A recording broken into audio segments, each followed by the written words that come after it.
കേരള നവോത്ഥാന നായകരെക്കുറിച്ചുള്ള 9ാമത്തെ വീഡിയോയാണിത്.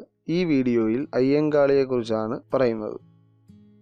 അയ്യങ്കാളിയുടെ ജീവിതകാലം 1863 1941 ഇടയ്ക്കായിരുന്നു. ഇന്ത്യൻ ദളിത് നവോത്ഥാന നായകരിൽ പ്രധാനിയായിരുന്നു അദ്ദേഹം. ഇന്ത്യയിലെ ദളിതരിൽ ആദ്യമായി ഒരു വിദ്യാലയം സ്ഥാപിച്ചത് അയ്യങ്കാളിയാണെന്ന് പറയപ്പെടുന്നു.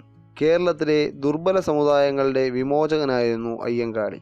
1863 ഓഗസ്റ്റ് 28 തിരുവനന്തപുരത്ത് വേങ്ങാനൂരിൽ പെരുങ്കാറ്റുവിള പ്ലാവറയിൽ ജനിച്ചു. അവർണർക്ക് സഞ്ചാര സ്വാതന്ത്ര്യമില്ലാതിരുന്ന കാലത്ത് 1993 അയ്യങ്കാളി ബാലപുരത്ത് നടത്തിയ വില്ലുവണ്ടി യാത്ര വലിയ വിപ്ലവമായിരുന്നു.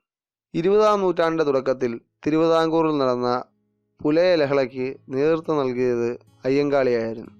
വസ്ത്രധാരണത്തിനുള്ള സ്വാതന്ത്ര്യം, സഞ്ചാര സ്വാതന്ത്ര്യം, വിദ്യാഭ്യാസ സ്വാതന്ത്ര്യം എന്നിവയായിരുന്നു അയ്യങ്കാളിയുടെ പ്രധാന ലക്ഷ്യങ്ങൾ. സദാനന്ദ സ്വാമികളുടെ സഹായത്തോടെ സംഘടനാ പ്രവർത്തനം തുടങ്ങിയ അയ്യങ്കാളി 1907 സാധുജന പരിപാലന സംഘം സ്ഥാപിച്ചു. 1911 ശ്രീമൂലം പ്രജാസഭയിലേക്ക് അദ്ദേഹം നോമിനേറ്റ് ചെയ്യപ്പെട്ടു. 1915 കൊല്ലത്ത് നടന്ന പെരിനാട്ട് ലഹളയ്ക്ക് പരിഹാരമുണ്ടാക്കിയത് അയ്യങ്കാളിയാണ്. തിരുവിതാംകൂറിൽ ആദ്യത്തെ കർഷക തൊഴിലാളി സമരത്തിന് നേതൃത്വം നൽകിയത് അയ്യങ്കാളിയാണ്.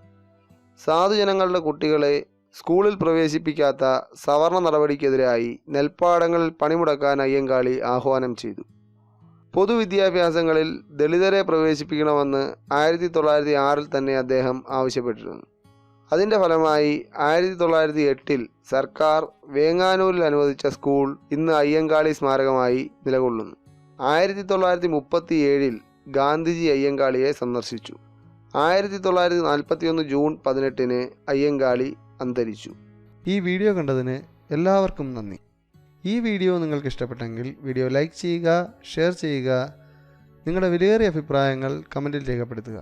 Please don't forget to subscribe to MalluTube for latest updates. So please subscribe and thank you for watching MalluTube.